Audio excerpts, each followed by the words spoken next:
Chapter 6, Jorte. Part 1. The Silent Village. The village of Jorte lay beneath a thick, unyielding fog that curled like tendrils across the shattered rooftops and cracked pavements. The mist was cold and damp, clinging to Tomasz's skin and seeping into his bones as they crept down from the hill. It blurred the outlines of the houses, turning familiar shapes into ghostly shadows that seemed to flicker at the edge of vision. Tomasz paused at the crest of the hill and surveyed the scene before him. The first homes they passed were little more than ruins, gaping holes where windows once framed warm lights, walls collapsed like fallen giants. The air smelled of burnt timber and something more elusive, decay and neglect, mixed with the acrid sting of old smoke that had long since died out.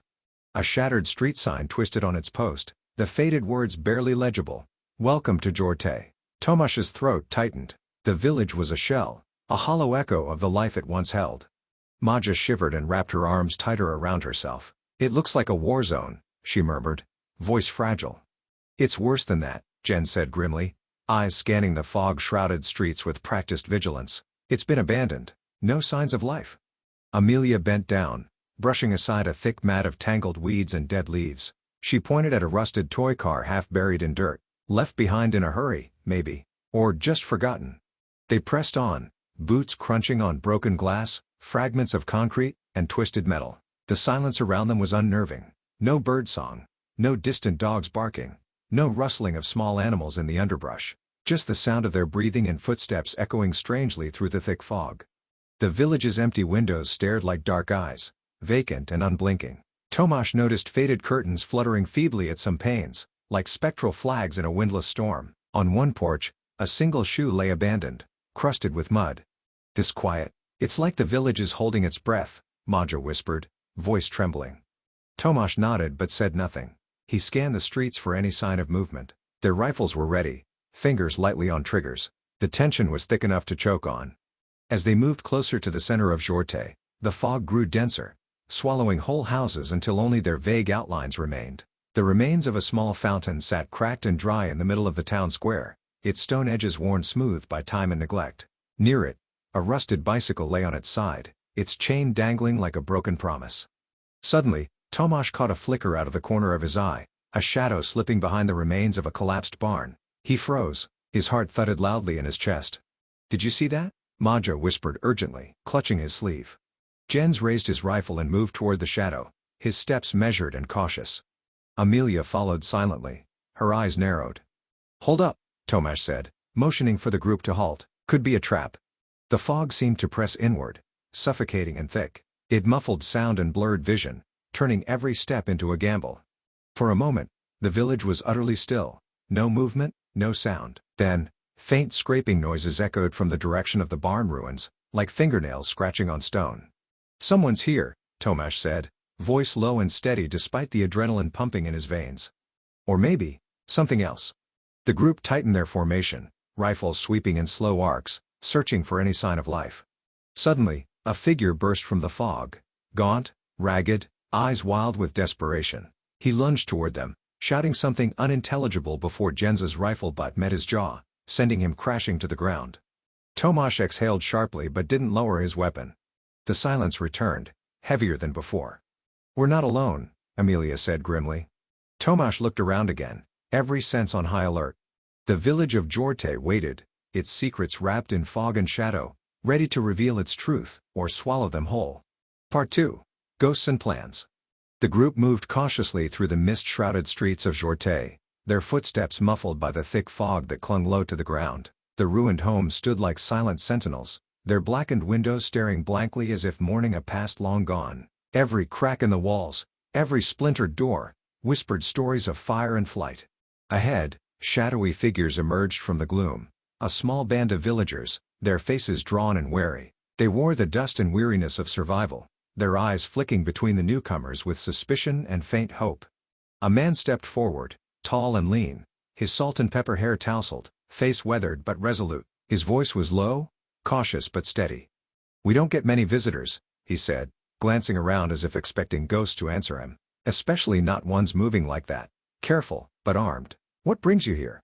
Tomasz lowered his rifle slightly, offering a nod of peace. "We're looking for shelter, and answers. Herr Jorte might still have people."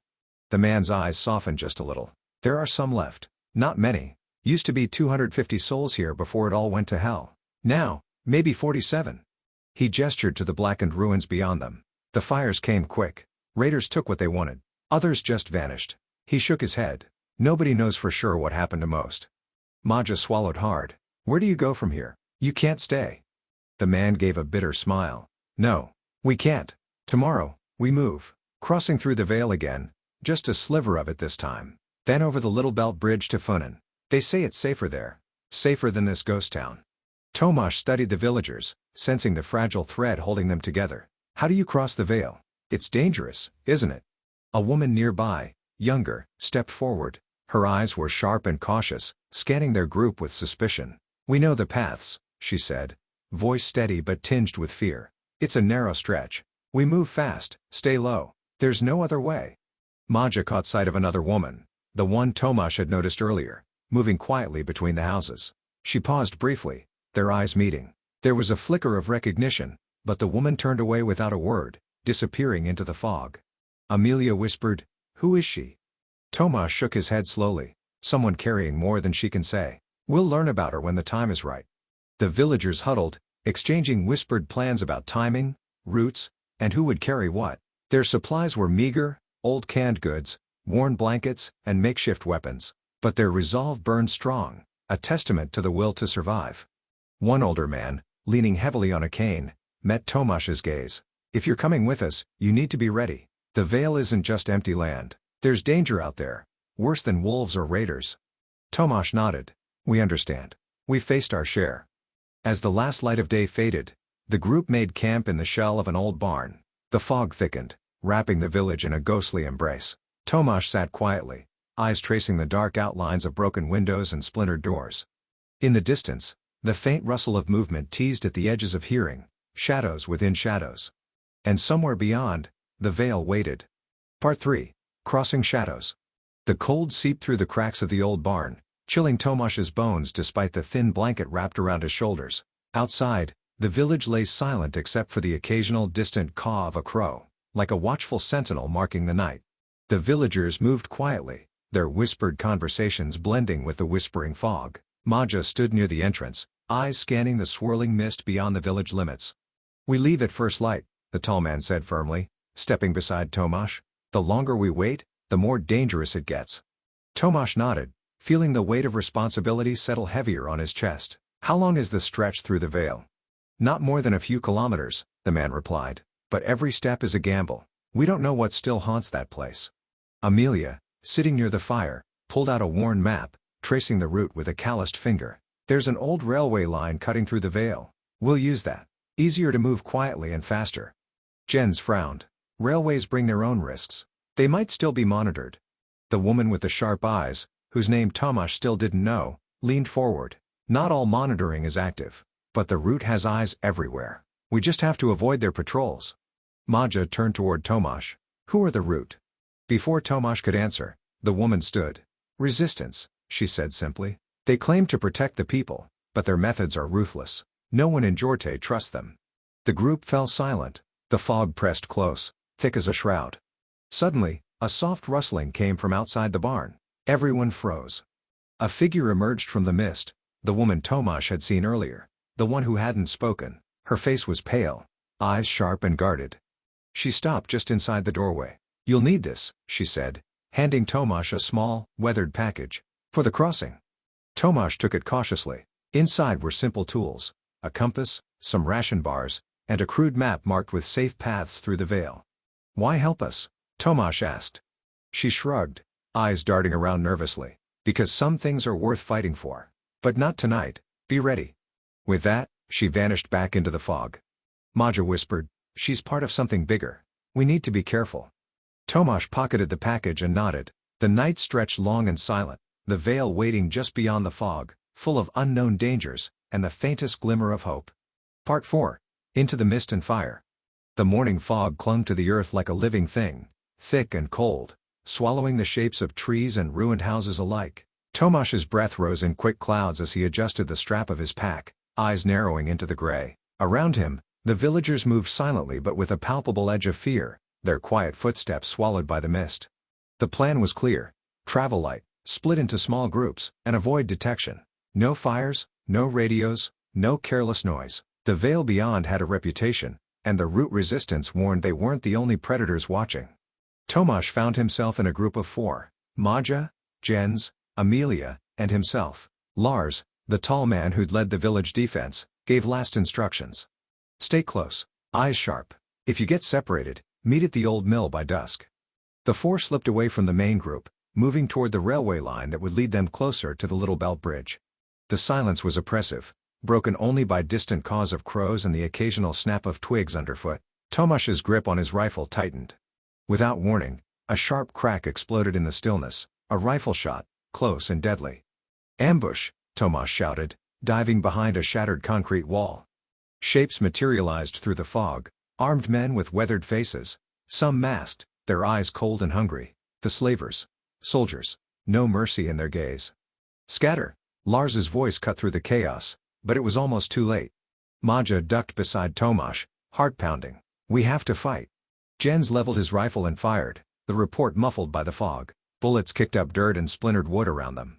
One attacker charged, brandishing a crude blade. Tomasz steadied his aim but caught the man's movement with the corner of his eye. The attacker closed the distance fast, reckless. With no time to reload, Tomasz swung his rifle's butt. The blow connected with a sickening crack, staggering the man, but the blade came swinging back. Tomasz barely blocked, pain flaring in his forearm as the blade grazed him. Maja shouted, firing at the attackers advancing on their flank. One dropped, but more came, relentless. Amelia crouched low, reloading with trembling hands. We can't hold this. Jens shouted, fall back to the stream. There's cover. Tomasz grabbed Maja's arm. Move, now. They scrambled through the underbrush, the attackers' shouts echoing behind them. The fog swallowed them as they ran, branches tearing at their clothes and skin. Suddenly, Tomasz stumbled, twisting his ankle on a hidden root. Maja caught him, steadying his fall. Keep moving, he gasped, but the pain shot through his leg. A figure appeared ahead, one of the attackers, blocking the path with a raised rifle. Jens stepped forward, raising his weapon, but before he could fire, the attacker lunged. Tomasz reacted instinctively, plunging a knife deep into the man's side. The attacker fell with a grunt, eyes wide in shock. No time, Tomasz said, breath ragged. We have to leave him.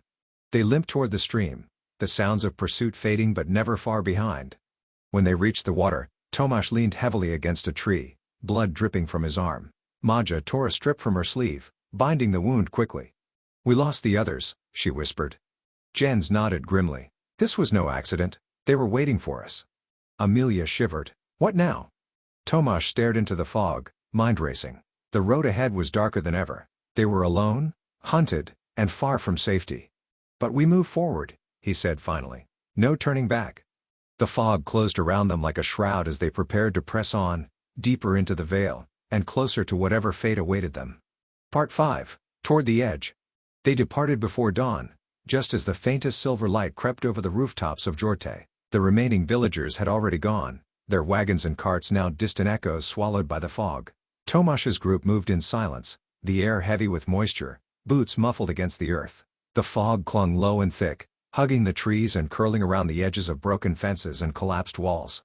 Jens took point, his posture more rigid than usual, eyes sweeping the horizon ahead.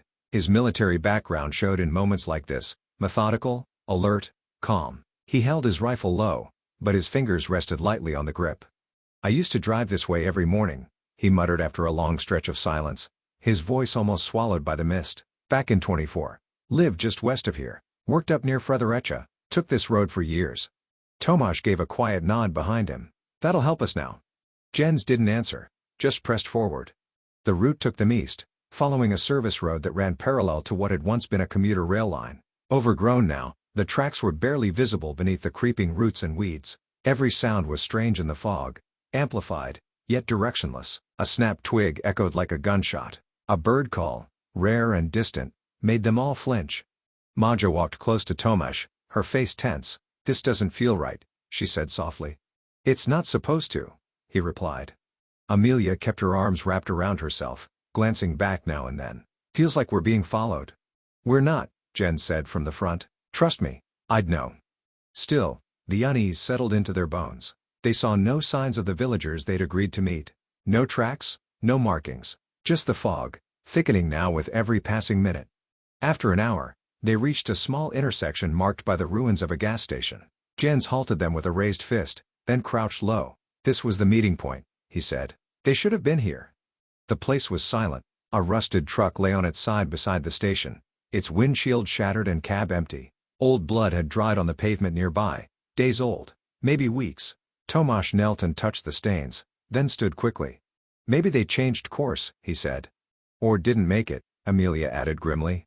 They waited for 10 more minutes. Then a sound cut through the fog. A low, metallic grinding, like steel dragging across concrete. It came from the east, the direction they needed to go. Move, Jens said firmly. We're going now.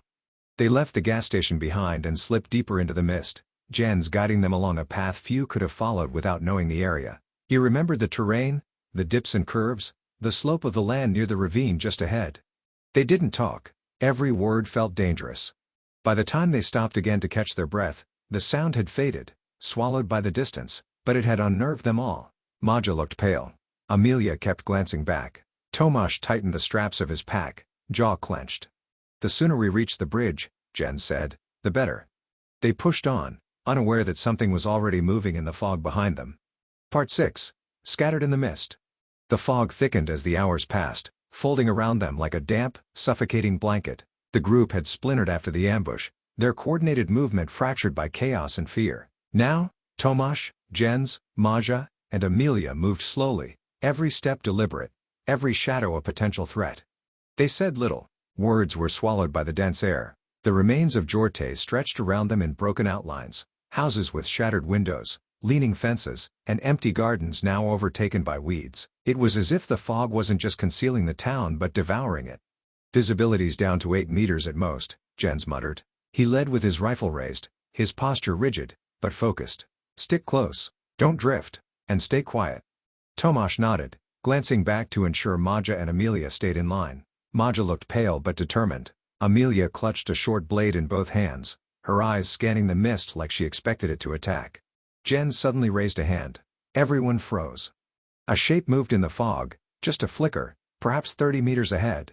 A figure, maybe 2, but the mist distorted all forms. It could have been a lone scavenger, or one of the slavers from before. They ducked behind a crumbling brick wall, holding their breath. The shapes drifted closer, outlines barely distinguishable from the fog itself. One of them paused. A long silence followed. Then, without a sound, the figures turned and moved away. Tomasz exhaled slowly. That was too close. Don't panic, Jen said calmly. They didn't see us. Let's keep going. They moved again, slower this time. Their boots made soft crunches on gravel and broken glass. Every sound was amplified in the stillness. At times it felt like the town itself was listening. They crossed a narrow alley where the fog thickened further. Jens led them along a road he recognized from years ago. I used to drive this stretch every day, back in 2024, he said, almost wistfully. Worked just across the ridge, west of here. It's strange. I could drive it blindfolded back then. Now it feels like another world. Feels like we're ghosts walking through someone else's nightmare, Maja whispered. The silence deepened, stretching unbearably. Even the distant echoes of the town behind them faded. There was nothing now but their breath and the crunch of their steps. And then, a sound. Faint, metallic, and irregular, like gears grinding or servos whining, mechanical, unnatural. They froze again. The noise drifted through the fog in pulses. It didn't seem close, but the veil of mist made distance impossible to judge. Jens lowered into a crouch, signaling the others to do the same. They stayed still for a long moment, listening. Then, slowly, the noise faded. We move now, Jens said quietly. Fast and careful. They crept on, every footstep feeling louder than the last. The fog grew even denser. At times, they could barely see the person ahead of them. But then, through the white, they glimpsed something dark, something long and straight. A fence. The border of the veil. From the inside. Relief mixed with dread. The mechanical sounds had returned, duller now, more distant, but they were real. We're almost out, Tomasz said. If we're lucky, Jens replied. No one laughed. The fog closed in behind them like a living thing, and the only way left was forward. Part 7. Fog and Steel. By late afternoon, the fog had thickened into something else entirely. No longer a veil, but a wall. It swallowed sound and shape, turning trees into shifting shadows, houses into smudged outlines. Visibility had dropped to barely 6 or 7 meters. Every step forward felt like stepping into the unknown. They advanced slowly, Jens leading with small, calculated movements. He held one hand low, motioning silently for the others to keep close. His other hand never left the stock of his rifle. The others followed in tight formation, Tomasz second, Amelia and Maja behind him. The inside edge of the veil felt different, quieter, but more watched. "This fog isn't natural," Amelia whispered. "It's like it's listening." "Keep moving," Tomasz said. "Don't talk." Somewhere ahead, metal clanked, a mechanical echo that repeated twice, then fell into silence. Not the rhythmic sound of machinery, but something stumbling, searching. They crouched behind the carcass of an overturned transport vehicle. The hull was scorched and torn open as if something had ripped it from the inside. It had once borne military markings, long since worn away. "There," Jen said. Shapes moved up ahead, 3 of them, too far to see clearly, but the way they moved was wrong, unsteady, irregular. One limped, another dragged something. They dropped instantly into cover, breath held. The figures passed, blurred silhouettes just on the edge of visibility. No voices, no light. They waited. 5 minutes passed. Tomasz was about to signal when a low drone began to pulse through the air. Mechanical, rhythmic, cold. "What is that?" Maja whispered. Jens didn't answer. His hand was raised again, closed fist. "Halt." The fog shifted slightly, and then they saw it. A machine. Tall, insect-like, moving on 4 reverse-jointed legs, with a single glowing sensor light sweeping slowly side to side. It walked slowly, almost cautiously, pausing near where the figures had gone. Then it stopped. Its head turned. The light swept toward their position. They ducked lower. The beam passed just over them, hesitated, then moved on. It hadn't seen them.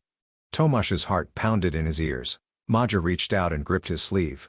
The machine continued eastward, toward the interior of the veil. They waited a long time before standing again. "We're close to the edge now," Jens murmured. "There should be a maintenance tunnel near the old freight line. Leads under the outer fencing." "How close?" Tomasz asked. 2 kilometers, maybe less." They began moving again. The mechanical noises faded behind them, but the silence that replaced it was just as menacing.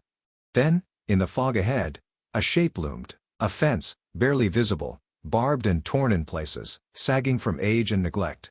The edge of the veil. They were almost out. But behind them, something howled, not a beast, not a man. Something else. Something that didn't belong to the world they knew anymore. Part 8. The meeting point.